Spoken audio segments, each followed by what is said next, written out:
Good evening friends. तसेच आदरणीय सर्व पालकांना माझा साष्टांग नमस्कार. इंग्लिश स्पोकनच्या दृष्टीने पुन्हा आपल्या सर्वांसाठी मी अतिशय बेसिक आणि फाउंडेशनल व्हिडिओ घेऊन येत आहे. बऱ्याच वेळा आपल्याला असं वाटतं की इंग्रजी बोलण्यासाठी एकेरी शब्दाचा वापर केला जाऊ शकतो का? तर या प्रश्नाचे उत्तर आहे 100% एकेरी शब्द वापरून किंवा उपयोग करून आपण इंग्रजी बोलायला सुरुवात करू शकतो. इंग्रजीमध्ये अशी बरीचशी क्रियापदं आहेत. विशेष म्हणजे क्रियापदाची मुख्य क्रियापदाची जी काही पहिली रूपं असतात त्या पहिल्या रूपांचा म्हणजे फर्स्ट फॉर्म ऑफ व्हर्ब असं इंग्रजीमध्ये आपण म्हणू, त्या क्रियापदाच्या पहिल्या रूपाचा उपयोग करून आपण दैनंदिन इंग्रजी बोलायला सुरुवात करू शकतो किंवा इंग्रजी बोलण्याचा 100% आत्मविश्वास मिळवू शकतो. तर इंग्रजीमध्ये असे आपण मोजू शकत नाही एवढी क्रियापदे आहेत आणि त्या सर्व क्रियापदांपैकी आपल्याला फर्स्ट फॉर्म ऑफ व्हर्ब म्हणजे क्रियापदाचं पहिलं रूप वापरून किंवा उपयोगात घेऊन आपल्याला इंग्रजी बोलायला सुरुवात करायची आहे. मग आता दैनंदिन क्रिया म्हणजे डेली ॲक्शन्स आपण दिवसभरातून अशा बऱ्याचशा कृत्या करतो किंवा क्रिया करतो. तर त्या क्रिया आपण क्रियापदाच्या पहिल्या रूपात आपण इंग्रजी बोलण्याचं धाडस किंवा साहस करू शकतो. कसं बघा, माझ्यासमोर काही लोक आहेत किंवा माझा मित्र आहे, माझा मुलगा आहे, माझी पत्नी आहे किंवा माझ्या परिवारातील कोणी एक सदस्य आहे. ते काहीतरी करत आहेत. मला जर त्यांना फक्त एका शब्दात सांगायचं असेल तर मी म्हणू शकतो स्टॉप म्हणजे थांबा. म्हणजे तुम्ही जे काही कार्य करत आहात, तुम्ही जे काही कृती करत आहात ती थांबवा म्हणून मी म्हणू शकतो स्टॉप थांबा. गो जा मी एखाद्याला सांगू शकतो जा. कम या. वेट थांबा वाट पहा. आता या ठिकाणी थांबा, जा, या, थांबा, वाट पहा ही मराठीतील सर्व आदरयुक्त शब्द आहेत. मग मी या शब्दांना आदरयुक्त शब्द का म्हटलं? मी जर असं म्हटलं समजा इंग्रजीमध्ये स्टॉप थांब, मी थांबा म्हटलं नाही थांब, तर हा थोडा वेगळा विचित्र शब्द वाटतो. याच्यामध्ये रिस्पेक्ट वाटत नाही. मग थांबच्या बदल्यात थांबा.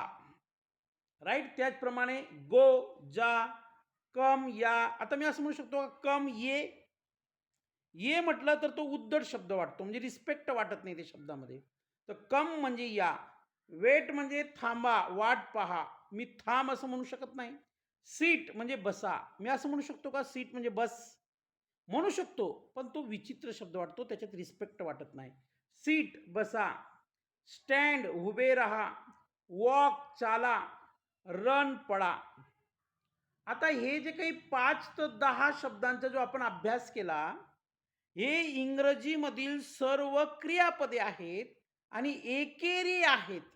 म्हणजे या शब्दांच्या पुढे किंवा मागे कोणताही शब्द नाही किंवा कोणतंही अक्षर नाही. हे एकटे आलेले आहेत. मग जे सिंगल वर्ड आहेत किंवा सिंगल व्हर्ब आहेत त्यांच्या मदतीने देखील आपण इंग्रजी बोलायला सुरुवात करू शकतो. हे मला तुम्हाला सांगायचे आहे. येते लक्षात?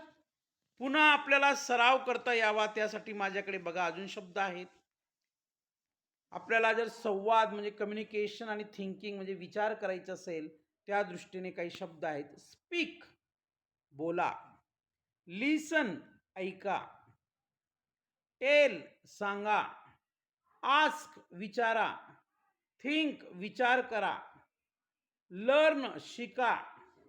टीच शिकवा. राईट लिहा. रीड वाचा.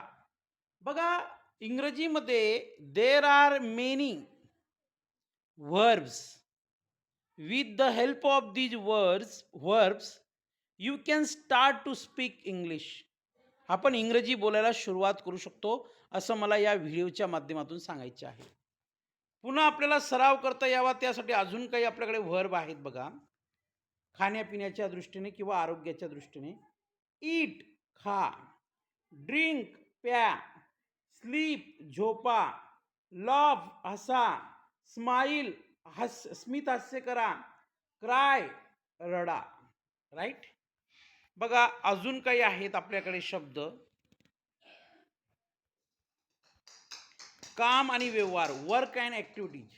वर्क काम करा, हेल्प मदत करा, प्ले खेळा, सिंग गा, डान्स नाचा, कुक स्वयंपाक करा, क्लीन साफ करा, मेक बनवा. राईट. अजून काही आहेत का आपल्याकडे व्हर्ब बघूया. बघा अजून काही व्हर्ब आहेत आपल्याकडे. वस्तूंची देवाणघेवाण, exchange and physical action. Right. Give द्या, टेक घ्या, बाय विकत घ्या, सेल विका, ओपन उघडा, क्लोज बंद करा, पुश ढकला, पुल ओढा, लुक बघा किंवा पहा, जंप उडी मारा. तर बघा अशी अनेक शब्द आहेत आपल्याकडे. जवळजवळ माझ्या माहितीनुसार आपण 40 म्हणजे 40 शब्दांचा अभ्यास केलेला आहे.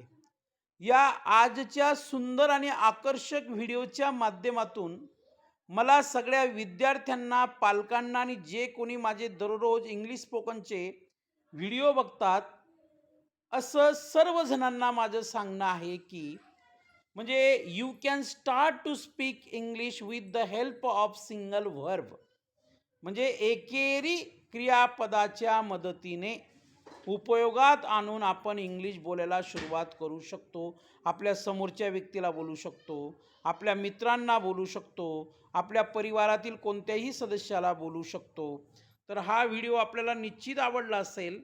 उन्हाळ्याच्या सुट्टीमध्ये आपल्या विद्यार्थ्यांशी, मुलामुलींशी, फॅमिली मेंबरशी, नातेवाईकांशी, कुणाशीही अशा प्रकारच्या शब्दांची देवाणघेवाण करून राईट आपण इंग्लिश बोलायला किंवा इंग्लिश बोलायला शिकवायला सुरुवात करू शकतो. Thank you very much. धन्यवाद.